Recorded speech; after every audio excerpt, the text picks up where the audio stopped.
ভারত এবার জেনারেশন 5 সেই পঞ্চম প্রজন্মের যুদ্ধ বিমান কিনতে চলেছে।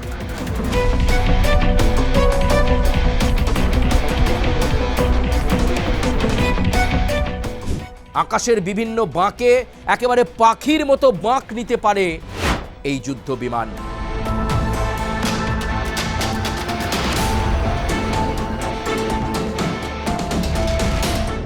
আকাশে পাখির মতো ভেসে থেকে 360 ডিগ্রি অ্যাঙ্গেলেই রিয়েল টাইম ছবি তুলবে।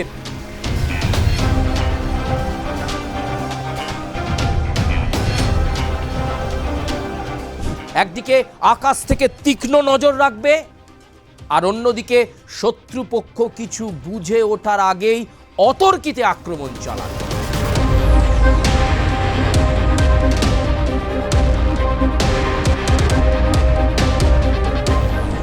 নমস্কার, আমি সুচারু, আর আপনাদেরকে স্বাগত জানাই আজকের প্রতিবেদনে। আজকের প্রতিবেদনে আমরা অবশ্যই নজর রাখব, কিন্তু আজকের প্রতিবেদন আবার ভারত তার শক্তি পরীক্ষায়। প্রতিরক্ষা ক্ষেত্রে আবার ভারতের দৃঢ় পদক্ষেপ। প্রতিরক্ষা বেষ্টনী বা ভারতের প্রতিরক্ষা ক্ষেত্র যত সুরক্ষিত হবে ততই সুরক্ষিত হবে আমাদের দেশ। রাফাল নিয়ে আপনারা আপডেট অনেক আগেই পেয়েছেন। সেই রাফালের হস্তান্তর প্রক্রিয়াও ত্বরান্বিত হয়ে গেছে। ফ্রান্সের থেকে 114টি রাফাল ডিল হয়ে গেছে। এবার রাফালের পর পরবর্তী পদক্ষেপ কি, আর কিভাবে ভারতবর্ষ প্রতিরক্ষা ক্ষেত্রে সমৃদ্ধ হতে চাইছে? কারণ প্রতিরক্ষায় সমৃদ্ধ দেশ শত্রুকে চোখ রাঙাবে, গোটা বিশ্বকে চমকে দেবে ভারত। এই বিশ্বাস, এই আত্মবিশ্বাস আর এই আত্মনির্ভর ভারতকে সামনে রেখেই জেনারেশনের কথা বলবে ভারত। ভারতীয় বিমান বাহিনীর ভান্ডারে যত বেশি আধুনিক যুদ্ধ বিমান, যত বেশি আধুনিক যুদ্ধাস্ত্র, তত বেশি সমীহ করবে বিশ্বের অন্যান্য দেশ এই ভারতবর্ষকে। তাই রাফাল নিয়েই শুধু শান্ত নয়, রাফাল ডিল হয়ে গেছে, রাফাল পেয়ে গেছি। ভারত তার নিজস্ব চিন্তাভাবনায় এই রাফালের ওপর নিয়ন্ত্রণ নিয়ে আগামীর প্রতিরক্ষা ক্ষেত্রে একটা দৃষ্টান্ত স্থাপন করবে। কিন্তু এখানেই শেষ নয়, এখানেই শেষ নয়। ভারত এবার পঞ্চম প্রজন্মের জেনারেশন 5 সেই পঞ্চম প্রজন্মের যুদ্ধ বিমান কিনতে চলেছে। এই পঞ্চম প্রজন্মের অ্যাডভান্সড বিমান একদিকে আকাশ থেকে তীক্ষ্ণ নজর রাখবে, আর অন্যদিকে শত্রুপক্ষ কিছু বুঝে ওঠার আগেই অতর্কিতে আক্রমণ চালাবে। একদিকে আকাশে পাখির মতো ভেসে থেকে 360 ডিগ্রি অ্যাঙ্গেলেই রিয়েল টাইম ছবি তুলবে, আর সেই ছবি একেবারে রিয়েল টাইম ডেটা পৌঁছে দেবে সার্ভারে। শত্রুর অবস্থান বোঝা যাবে, কি পরিকল্পনা করছে শত্রু সেটা বোঝা যাবে। এই যুদ্ধ বিমান সে কাজও করবে, আবার প্রয়োজনে লড়াইও করবে। আকাশের বিভিন্ন বাঁকে একেবারে পাখির মতো বাঁক নিতে পারে এই যুদ্ধ বিমান, এই জেনারেশন 5। হ্যাঁ, পঞ্চম প্রজন্মের যে বিমানের কথা বলছি, Su-57। এই Su-57 কেনার ব্যাপারে পদক্ষেপ করতে শুরু করেছে ভারতবর্ষ। আজকের পুরো প্রতিবেদনটায় আপনারা চোখ রাখবেন, আর অবশ্যই আপনারা আপনাদের সুচিন্তিত মতামত দেবেন। একটু একটু করে ভারতবর্ষ তার জাত চেনাচ্ছে প্রতিরক্ষা ক্ষেত্রে। একদিকে যেমন অর্থনীতিতে একটা বিকল্প ব্যবস্থার সন্ধান করছে ভারতবর্ষ, নিজেদেরকে অর্থনৈতিকভাবে সমৃদ্ধ করছে, আর আরেকটি দিক থেকে সমৃদ্ধ করার বিষয় সেটা হচ্ছে ভারতের প্রতিরক্ষা ক্ষেত্র। কারণ দেশের আভ্যন্তরীণ বেষ্টনী, দেশের আভ্যন্তরীণ প্রতিরক্ষা বেষ্টনী যত সুসংহত হবে, যত অ্যাডভান্সড যুদ্ধাস্ত্র, যুদ্ধ বিমান যত সেটা সমৃদ্ধ হবে, ততই বিশ্ব চমকে যাবে এক এক স্টেপে। যেভাবে 114টি রাফাল ডিলের পর ভারতবর্ষকে সমীহ করছে বিভিন্ন কান্ট্রি, বিভিন্ন দেশ, আর এবার SU-57 সেটা হাতে আসার পর এই পঞ্চম প্রজন্মের যুদ্ধ বিমান হাতে আসার পরেও সমীহ করবে অনেক দেশ। আজ সেই নিয়েই প্রতিবেদন। চলুন আমরা ডিটেল ইন্টেন্সিফাইড ইনফরমেশনের দিকে তাকাই। আজকের প্রতিবেদনে আপনারা দেখতে পাচ্ছেন সেই SU-57 এর মোড়ক, আপনারা সেই ছবি প্রত্যক্ষ করছেন। আর এবার SU-57 আমরা নেব কার কাছ থেকে? আমরা নেব রাশিয়ার কাছ থেকে।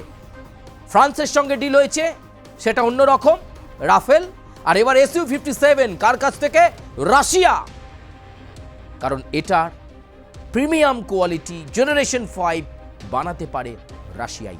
তাই তো আমরা ইতিমধ্যেই অনেকটা পদক্ষেপ, অনেকটা অগ্রসর হয়ে গেছি সেদিকে। চলুন আজকের বিশেষ প্রতিবেদন পর্বের দিকে আমরা নজর রাখি। আজকের বিশেষ প্রতিবেদন পর্বের দিকে আমরা নজর রাখব। এই SU-57 এর ফিচার কি, কিভাবে উপকৃত হবে ভারতীয় বিমান বাহিনী, কিভাবে ভারতীয় বিমান বাহিনী অন্য শত্রু দেশকে চোখ রাঙাবে, কিভাবে এই বিমানের র্যাডারে থাকবে, সবটা কিছু নখদর্পণে থাকবে। চলুন আজকে সেদিকে চোখ রাখি। SU-57 রাশিয়ার সবচেয়ে উন্নত স্টিলথ ফাইটার জেট, যা অদৃশ্যভাবে আক্রমণ করতে সক্ষম। আপনি বুঝতেও পারবেন না, আকাশে তার উপস্থিতিটা আপনি বুঝতে পারবেন না। পাখির মতো দ্রুত মুভ করতে পারবে, আর তার উপস্থিতি বুঝে ওঠার আগেই শত্রুপক্ষকে অতর্কিতে আক্রমণ করবে এই SU-57। পঞ্চম প্রজন্মের যুদ্ধ বিমানে রয়েছে রাডার এড়ানোর জন্য তৈরি একটি এয়ার ফ্রেম। আপনি ভাবছেন শত্রুপক্ষের র্যাডারে যদি চলে আসে এই যুদ্ধ বিমানের উপস্থিতি, তাহলে তো তারা পাল্টা প্রত্যুত্তরে আক্রমণ করলে ব্যাস কেল্লা ফতে হয়ে গেল। আজ্ঞে না, এখানে একটা এয়ার ফ্রেম করা আছে, যে এয়ার ফ্রেমের কারণে শত্রুপক্ষের র্যাডারে এই বিমানের উপস্থিতি ধরা পড়বে না। SU-57 শত্রুর অজানাই থেকে যাবে, শত্রুর র্যাডারে ধরা পড়বে না, শত্রু জানতেও পারবে না কতটা অগ্রসর হয়ে গেছে আকাশ সীমায়। অতর্কিতে আক্রমণ করে দেবে এই SU-57। সে কারণেই তো বলছে যুদ্ধ বিমানে রয়েছে রাডার এড়ানোর জন্য তৈরি এয়ার ফ্রেম। এই ফ্রেমগুলি রাডারকে শোষণ করে নেবে এমন উপকরণ দিয়ে তৈরি রয়েছে। কেন রাডারে ধরা পড়বে না? কারণ এই যুদ্ধ বিমানের মধ্যে একটা এয়ার ফ্রেম আছে, যে এয়ার ফ্রেম ওই রাডারকে শোষণ করে নেবে। রাডার শোষণকারী এয়ার ফ্রেম এই SU-57 এর মধ্যে লঞ্চ করা আছে। সুপার ক্রুজ হওয়ায় শত্রু কিছু করার আগেই আঘাত আনতে সক্ষম এই যুদ্ধ বিমান। এটা সুপার ক্রুজ, আর সেই সুপার ক্রুজ হওয়ায় শত্রু কিছু বুঝে ওঠার আগেই, বললাম না, উপস্থিতি বোঝা যাবে না, শত্রু তার র্যাডারে ধরতে পারবে না, কারণ র্যাডার শোষণকারী এয়ার ফ্রেম দেওয়া রয়েছে SU-57 এ। একদম ঝাট করে আক্রমণ। এই বিমান কেবল যুদ্ধক্ষেত্রেই পারদর্শী নয়, নজরদারিতেও পারদর্শী, সিদ্ধহস্ত। আমরা আগেই বলেছি, শুধু যুদ্ধ করবে, শুধু ভালো যুদ্ধাস্ত্র, ভালো যুদ্ধ বিমান তৈরি করলেই চলবে না, ভালো যুদ্ধ বিমান নিয়ে আকাশপথে দাপাদাপি করলে চলবে না, চাই নজরদারি। কারণ অনেক ক্ষেত্রে আমরা শত্রুকে খুব নমনীয় মনে করি, আমরা অনেক ক্ষেত্রে খুব হালকাভাবে উদাসীন নিই শত্রুকে। আমরা ভাবি আমার কাছে পঞ্চম প্রজন্ম, আমার কাছে জেনারেশন নেক্সট যুদ্ধ বিমান রয়েছে, আমি গুঁড়িয়ে দেব। কিন্তু সব সময় সেটা চলে না। যুদ্ধক্ষেত্রের নিয়ম নীতির মধ্যে সবচেয়ে বেশি যেটা দরকার সেটা হচ্ছে পর্যবেক্ষণ, নজরদারি। আপনার নজরদারি যতটা তীক্ষ্ণ হবে শত্রুপক্ষের ওপর, যতটা সুদীর্ঘ হবে, যতটা ডিপ পেনেট্রেট জোনে আপনি ইন্টেন্সিফাই করতে পারবেন, ততটাই আপনি বুঝতে পারবেন শত্রুর দম কি আছে, শত্রুকে আঘাত আনলে আপনি কতটা লাভবান হবেন, পাল্টা শত্রু আক্রমণের চেষ্টা করলে আপনি কতটা নিজেকে প্রস্তুত করে নিতে পারবেন। সে কারণে দরকার নজরদারি, অবজারভেশন, একেবারে শোন দৃষ্টি যাকে বলা যায়, সেইটা কিন্তু এই SU-57 আপনার পুরো কাজটাই করে দেবে। এটা একটা গুরুত্বপূর্ণ নজরদারি বিমানও বটে। আগেই বলছিলাম যে একেবারে ওপর থেকে রিয়েল টাইম ডেটাকে ক্যাচ করে নিয়ে ডেটা সার্ভারে পাঠিয়ে দেবে। ভারতীয় বিমান বাহিনীর কন্ট্রোল রুমে যারা বসে রয়েছেন তারা বুঝে যাবেন শত্রুপক্ষ কোন জায়গায় অবস্থান করছে, কি তাদের অবস্থান, কি প্রেক্ষাপট, কোন দিক থেকে আক্রমণ করলে কি ফল আসতে পারে, সবটা ছবির মতো পরিষ্কার করে দেবে এই SU-57। ভাবতে পারছেন? এই কারণেই কিন্তু পঞ্চম প্রজন্মের এই SU-57-এর দিকে হাত বাড়িয়েছে ভারত। এরপর এলাকা পর্যবেক্ষণ করে সেখানকার রিয়েল টাইম ডেটাও পাঠাতে পারে SU-57। সেই তথ্য বিশ্লেষণ করতে পারবে গ্রাউন্ড কন্ট্রোল টিম। এই কারণেই এই সুখোইকে বেছে নিচ্ছে ভারত, এমনি এমনি নয়। এই কারণেই সুখোইকে বেছে নিচ্ছে। শত্রুপক্ষকে অ্যাটাক করব, আঘাত করব, কিন্তু আমার নজরদারিটাও সেটা দরকার। নজরদারিতে যদি কোনো খামতি থেকে যায় তাহলে আমি কিন্তু যুদ্ধক্ষেত্রে আমার কাঙ্ক্ষিত সাফল্য আমি তুলে নিতে পারবো না। কাঙ্ক্ষিত সাফল্য তুলে নিতে গেলে আত্মবিশ্বাস যেমন লাগবে, অবজারভেশন লাগবে, নজরদারি রাখবে, তবে সেই আঘাত হবে মারণমুখী, ধ্বংসাত্মক। তাই এটা এই SU-57 বেছে নেওয়ার একটা মূল কারণ। ভারতবর্ষ এই কারণে চাইছে এই SU-57 রাশিয়ার কাছ থেকে নিতে। চলুন পরবর্তী স্লাইডে আমরা যাব এবং অবশ্যই আমরা নজর রাখব আফটার বার্নার ছাড়াই সুপারসনিক গতিতে উঠতে পারে SU-57। এটি জ্বালানি সাশ্রয় করে এবং পরিসীমা বৃদ্ধি করে প্রায় 3500 কিলোমিটার। SU-57-এর ফিচারটা বুঝতে পারছেন? জ্বালানিটাও অন্যান্য যুদ্ধ বিমানের মতো অত নয়। জ্বালানিতে একটা সাশ্রয় করা যাবে, অল্প জ্বালানিতেই SU-57 আকাশপথে কাজের কাজটা করে ফেলতে পারে, সেটাই কিন্তু বলছে। আর পরিসীমা বৃদ্ধি করে কি করতে পারে? তার তো একটা এক্সটেন্সিভ পরিসীমা আছে, 3500 কিলোমিটার। কিনঝাল ক্ষেপণাস্ত্র বহন করতে পারে এবং শব্দের চেয়ে 10 গুণ দ্রুত ওড়ে। 10 গুণ দ্রুত মানে আপনি আমাদের চোখের যে পাতা পড়া বা ক্যামেরার ধরুন শাটার স্পিড, সেই রকম স্পিডে শব্দের চেয়েও 10 গুণ দ্রুত উঠতে পারে এই SU-57। হিমালয়ের মতো ভূখণ্ডের জন্য উপযুক্ত, দুর্গম এলাকাতে অত্যন্ত উপযুক্ত, বিশেষ করে হিমালয় পার্বত্য অঞ্চল এই ধরনের এলাকাতে এই ফাইটার বা এই স্টিলথ ফাইটার জেট অত্যন্ত কার্যকারী, গুরুত্বপূর্ণ এবং উপযুক্ত পাহাড়ি দুর্গম এলাকাতে। 20,000 মিটার পর্যন্ত উচ্চতায় পৌঁছতে পারে, 20,000 মিটার পর্যন্ত উচ্চতাতে পৌঁছে যেতে পারে এই SU-57। তাহলে বুঝতে পারছেন একটা পঞ্চম প্রজন্মের যুদ্ধ বিমানের কতগুলো বৈশিষ্ট্য, কতগুলো তার ফিচার রয়েছে, যেগুলো আপনাকে যুদ্ধক্ষেত্রে শত্রুপক্ষের থেকে অনেকটা অ্যাডভান্স রাখবে, অনেকটা এগিয়ে রাখবে। পাইলটের 360 ডিগ্রি ভিউ রয়েছে, অর্থাৎ পাইলট এন্ডে যিনি বসে রয়েছেন, যিনি এই SU-57-কে কন্ট্রোল করছেন, যার হাতে সব কিছু, তিনি 360 ডিগ্রি অ্যাঙ্গেলে সবটা ভিউ করতে পারবেন। এক্সটেন্সিভ ভিউ রয়েছে 360 ডিগ্রি। আকাশেই তীক্ষ্ণ বাঁক নিতে পারে। একটা বাঁক আকাশে যখন তখন যেমন খুশি নিতে পারবে এই SU-57, যা ডগ ফাইটে কাজ সহজ করে তোলে। এই ধরনের বাঁক নিতে পারলে আমি যখন কিছু লঞ্চ করছি, কোনো আঘাত আনছি, খুব দ্রুততার সঙ্গে এবং গভীরভাবে আক্রমণ করা যাবে। এই সুবিধাটা এই SU-57-এর রয়েছে। চলুন আমরা পরবর্তী স্লাইডের দিকে এবার নজর রাখি। ভারতে SU-57-এর উৎপাদন স্থানীয়ভাবে করার প্রস্তাব দিয়েছে রাশিয়া।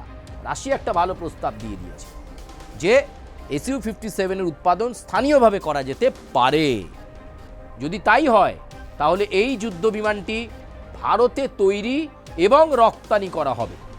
ভারতে নিজস্ব পঞ্চম প্রজন্মের যুদ্ধ বিমান AMCA আসতে এখনো 10 বছর দেরি। ভারতের নিজস্ব পঞ্চম প্রজন্মের যে যুদ্ধ বিমান AMCA, সেটা আসতে এখনো 10 বছর লাগবে। কিন্তু তা বলে কি আমরা নিজেরা সমৃদ্ধ হবে না? আমাদেরকে প্রতিরক্ষা ক্ষেত্রে প্রত্যেক দিন প্রত্যেকটা স্টেপে এগিয়ে যেতে হবে। যত বেশি আধুনিক যুদ্ধাস্ত্র তত বেশি চমকে যাবে বিশ্ব। ভারত আবার জগত সভায় শ্রেষ্ঠ আসন লবে, এই আপ্তবাক্যকে সামনে রেখে, নেতাজি সুভাষচন্দ্র বসুর স্বপ্নকে সামনে রেখে আরও বহু যারা বিপ্লবী, যারা ভারতকে স্বাধীনতার জন্য, ভারতের স্বাধীনতার জন্য প্রাণপণ লড়াই করেছিলেন, আজকে সেই স্বাধীন ভারত নিজেদেরকে একটা উচ্চতায় নিয়ে যাচ্ছে। স্বাধীনতার অনেক বছর কেটে গেছে, কিন্তু তা বলে নিজেদেরকে সেই মান্দাতা আমলের করে রাখলে চলবে না। চাই আধুনিক যুদ্ধ বিমান, চাই আধুনিক যুদ্ধাস্ত্র, চাই আধুনিক পরিকল্পনা। আর তাই তো পঞ্চম প্রজন্মের যুদ্ধ বিমানের দিকেই ভারতের নজর। আমেরিকার কাছে F-35, রাশিয়ার কাছে Su-57 এবং চীনের কাছে J-20 রয়েছে। আকাশে আধিপত্য বজায় রাখার জন্য ভারতেরও পঞ্চম প্রজন্মের জেটের অত্যন্ত প্রয়োজন রয়েছে। ভারত দেখছে কার কাছে কি কি রয়েছে, সেটা নিয়ে তারা তথ্য বিশ্লেষণ করছে প্রতিরক্ষা ক্ষেত্রে। তারা দেখতে পাচ্ছে আমেরিকার কাছে F-35 আছে, রাশিয়ার কাছে Su-57 আছে, চীনের কাছে J-20 আছে। তাহলে ভারতেরও প্রয়োজন এই সমস্ত দেশগুলোকে যাতে চাপে রাখতে হয়, তাহলে পঞ্চম প্রজন্মের জেটের প্রয়োজন। আর Su-57 হলো রাশিয়ার সবচেয়ে উন্নত যুদ্ধ বিমান, পঞ্চম প্রজন্মের স্টিল জেট রাডার এড়িয়ে যায়। ভারতে এর রপ্তানি সংস্করণের নাম দেয়া হয়েছে Su-57E। Su-57E রপ্তানি সংস্করণ। তাহলে সব কিছু ঠিকঠাক থাকলে রাশিয়াও চাইছে ভারতে স্থানীয়ভাবে এর উৎপাদন হবে এবং দ্রুততার সাথে হবে। চলুন পরবর্তী স্লাইডে আমরা নজর রাখব। ভারতের নিজস্ব stealth jet advanced medium combat aircraft বা AMC এর কথা আমরা আগেই বলছিলাম। 2035 সালের আগে প্রস্তুত হবে না, 10 বছর সময় লাগে। Su-57 ভারতকে একটি অন্তর্বর্তীকালীন সমাধান করবে। যতদিন পর্যন্ত এই AMCA ভারতের পঞ্চম প্রজন্মের যে মিডিয়াম কম্ব্যাক্ট এয়ারক্রাফট সেটা বাজারে না আসছে, ততদিন পর্যন্ত ভারতের অন্তর্বর্তীকালীন বিভিন্ন সমস্যার সমাধানে এই রাশিয়ার Su-57 হবে অগ্রগণ্য। AMCA প্রকল্পে উৎপাদন, কর্মসংস্থান এবং প্রযুক্তি বৃদ্ধি করবে HAL। প্রাথমিকভাবে Su-57 এর কম স্টিলথ রয়েছে, তাই আপগ্রেড এখন চলছে, তবে পরীক্ষা করা প্রয়োজন। তাহলে বুঝতে পারছেন ভারতের AMCA আসছে, আমরা নিজস্ব শক্তিতে বেশি বলিয়ান হতে চাইছি। আপনারা অতীতের বা সাম্প্রতিকতম সময়ের ডিলগুলো দেখলে বুঝতে পারবেন ভারত স্বতন্ত্রতা চাইছে। রাফাল ডিল রাশিয়ার সঙ্গে হয়েছে, রাফাল ডিল ফ্রান্সের সঙ্গে হয়েছে, দাসো এভিয়েশনের সঙ্গে কন্ট্রাক্ট হয়েছে। কিন্তু ফ্রান্সের প্রযুক্তিতে রাফাল তৈরি হলেও তার যে ডেটা সার্ভার, তার যে সফটওয়্যার, তার যে নিয়ন্ত্রণ, তার যে বম্বিং লঞ্চিং প্যাড, এই সমস্ত কিছু ভারত তার নিজস্ব নিয়ন্ত্রণে নেবে। অর্থাৎ তোমারও বুদ্ধি কিন্তু টেকনোলজি ভারতের। তোমার কাঁচামাল, তোমার খোল, তোমার স্ট্রাকচার, কিন্তু ভারত তার মধ্যে নিজস্ব নিয়ন্ত্রণাধীন করতে চাইছে। রাফাল ডিলটা এভাবেই হয়েছিল কিন্তু ফ্রান্সের সাথে। ঠিক একই রকমভাবে ভারত এই AMCA বাজারে লঞ্চ করবে খুব দ্রুত। 10 বছর সময়সীমা তারা নিয়েছে এবং মনে করা হচ্ছে এটা পঞ্চম প্রজন্মের অত্যন্ত একটা অ্যাডভান্সড এয়ারক্রাফট হবে AMCA। কিন্তু তার আগে অত্যন্ত গুরুত্বপূর্ণ হবে রাশিয়ার এই সাহায্য। যদি স্থানীয়ভাবে ভারতে উৎপাদনটা খুব দ্রুত শুরু হয়ে যায়, ওই একই রকমভাবে রাশিয়া বুদ্ধি দেবে, ইনফ্রাস্ট্রাকচার দেবে, ভারত তাতে চায় নিয়ন্ত্রণ, নিজস্ব নিয়ন্ত্রণ, ডেটা সার্ভারের নিয়ন্ত্রণ, সফটওয়্যারের নিয়ন্ত্রণ। আমি মিসাইল অ্যাটাক করব বা বম্বিং করব, সেটা আমার প্রযুক্তিতে, আমার টেকনোলজিতে কাজ করবে। অর্থাৎ নিজস্ব নিয়ন্ত্রণাধীন, সার্বভৌমত্ব, ভারত কিন্তু এক্ষেত্রেও এই SU-57 ক্ষেত্রেও বজায় রাখতে চাইছে। প্রিয় দর্শক, আজকের এই প্রতিবেদন আপনাদের কেমন লাগলো? আপনারা মন্তব্য করবেন, লাইক করবেন, কমেন্ট করবেন, সাবস্ক্রাইব করবেন এবং বলতে এটা ভুলে যাবেন না, প্রতিরক্ষা ক্ষেত্রের আর কোন কোন যুদ্ধাস্ত্র বা যুদ্ধ বিমান নিয়ে আপনাদের জানার ইচ্ছা আছে। আমরা চেষ্টা করব আপনাদের সেই জানার অগাধ অপার ইচ্ছাকে আপনাদের সামনে যাতে সরলীকরণের মাধ্যমে তুলে ধরা যায়। আজকে যেমন SU-57 কথা বললাম, কেন ভারত এটাকে চাইছে সেটা আপনাদের সামনে রাখলাম। ধন্যবাদ।